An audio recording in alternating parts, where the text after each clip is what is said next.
அனைவருக்கும் வணக்கம். இன்றைக்கி நான் ஒரு கன்வர்ஷன் பாட்டு பாடுறேன். இந்த பாட்டு எத்தனை பேருக்கு தெரிஞ்சிருக்குன்னு தெரில. யூடியூப்பில் கூட அந்த பாட்டு இருந்த மாதிரி தெரில. நான் சின்ன வயசில் பாடின பாட்டு. பிடிச்சிருந்தா ஒரு லைக் பண்ணுங்கள், சப்ஸ்கிரைப் பண்ணுங்கள். கர்த்தாவே என் பலனே, உம்மில் அன்பு கூறுவேனே, உத்தமமானதும் வழிதானே. கர்த்தாவே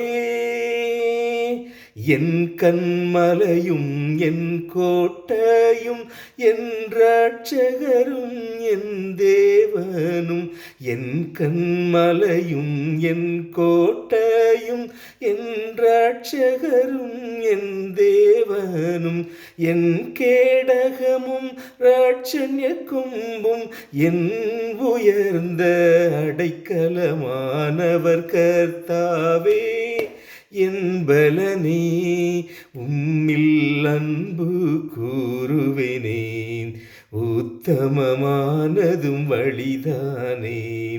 கர்த்தாவே இருளை தமக்கு மறைவிடமாக்கி மேகங்களை கூடாரமாக்கினார். இருளை தமக்கு மறைவிடமாக்கி மேகங்களை கூடாரமாக்கினார். வானங்களில் கர்த்தர் குமுறினார், தமது சத்தத்தை தொனிக்க பண்ணினார். கர்த்தாவே என் பலனே, உம்மில் அன்பு கூறுவேனே, உத்தமமானதும் வழிதானே. கர்த்தாவே